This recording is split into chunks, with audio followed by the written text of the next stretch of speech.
Hello and welcome to Viking Women's Basketball with Chelsey, Gregg. It's been a while that we had holidays and the crazy snow week, but we're back, and the team is back at Viking Pavilion. Yes. Home for 5 of the next 7, so it's been tough, but that's got to be a big relief, and hopefully the breakthrough comes in that stretch. Excited to be home, and just in your own beds, absolutely, but just opportunity to get back on track, right? Working through, like everybody else, working through injuries and sickness and poor shooting outings, and so get back on our home court where we shoot the ball well, get after it defensively, and we'll like the results. And since it has been a tough stretch, obviously it's tough for anybody to stay motivated, but 18 to 22-year-olds especially. But how are you trying to either stuff in practice or out of practice? How are you keeping the team motivated? Yeah, I think during these stretches when they're hard, it's easy to pull away, and we can't do that, right? Lean into the experience and the hard work, and trust that we've been there before. We can do it again and turn this thing around. But also just leaning into each other, continue to talk about what are the little things that we have to continue to do to get better. And I think there's still a lot of basketball. And ultimately, it matters what you do at the tournament. Of course, we like some things to be different, but ultimately, you want to be playing your best basketball at the end of the year. So that's what we're working towards. And outside of wins and losses and results, we're filming this on National Girls and Women's in Sports Day. It's definitely a special day for you. You're both a woman in sports and also a leader of women in sports. So maybe just touch on what does this day mean and what do you hope to see? Yeah, I think that sports just teaches you so much. I think a lot of it right now we're talking about is resiliency and the grit that you're building. Because ultimately, I feel like our jobs as coaches in the sport is to give this opportunity to be ready for those next 40 years of your life. And so when hard things come your way, how are you going to overcome those? I think it's an awesome opportunity too. I speak with my grandma who, her generation didn't have a whole lot of opportunity to play, and so how cool is it to be born during this time that we have the opportunity to compete and do it at a high level. So I think it gives perspective for our student athletes as well in our team, that especially when you're going through it, remember that not a lot of people get to have this opportunity, and we are role models in these spaces. I'm super thankful for the opportunity to be a female head coach and here at Portland State, and I think it's a real privilege to be able to be a student athlete here as well. Well said.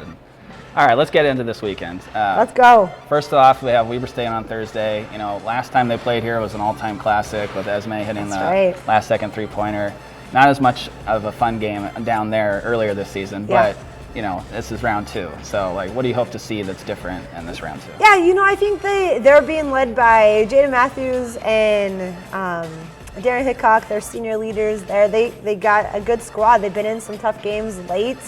The record may not show that, but they're definitely playing some good basketball with their most recent, game versus Northern Colorado. I think for us, we got to continue to focus on what we do well, taking away the high post, limiting touches for Matthews, but also we play with a lot more energy than we've seen the last couple of games. And so I think that helps being back, like we say, at home. I know School of Business is coming out, so we're super excited to have them. But ultimately, just get to play back to our brand of basketball, working hard, getting deflections, rebounds, and getting back out in transition. All right, and then coming in Saturday will be Idaho State. Yeah. The Bengals, maybe one of the best, if not the best, or most improved team in the conference this year. They got you down there as well, or over there. But, again, round 2, what do you hope to see that's different this time around? Yeah, I think that anybody you can talk to in the conference knows that Pocatello is a really tough place to play and historically has been for our program. But again, coming back, being here and getting an opportunity to have them here, I think that they're playing some great basketball. They have, some shooters, some inside presence with Bello, but they just work really hard. So we need to do the same. Show up, continue to play together as a team. I think in the games that we've seen success, we've been sharing the basketball, a lot of assists, and just really working hard. So getting back to that, I think just getting back to having fun with it too. Sometimes when we feel like, we got this monkey on our back and we have to get this win. Well, yeah, but what are we doing along the way to make that happen? And we play our best when we're enjoying it. When we're not having fun with it, it feels like a job, and I don't think we play as well. So getting back to having fun, enjoying each other, and getting after it. Yeah, shout out Taylor Edmonds, who's a staff member here. But we were talking those Coach Bombay moments. I don't know if you were watching Mighty Ducks. Mighty Ducks for sure. 1, 2, and 3. Let's go. Yeah, there you go. All right, so that's the weekend. Reminder, Weber State Thursday at 6 p.m., Idaho State Saturday at 2 p.m. There's tons of promotions happening, as Coach already mentioned. The School of Business is sponsoring the Thursday game. They have giveaways. They'll bring the energy, so that'll be a fun game. Saturday is Pink Out, so wear your pink stuff.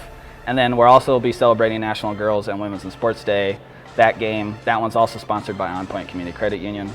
For information on all that and tickets, visit govikes.com.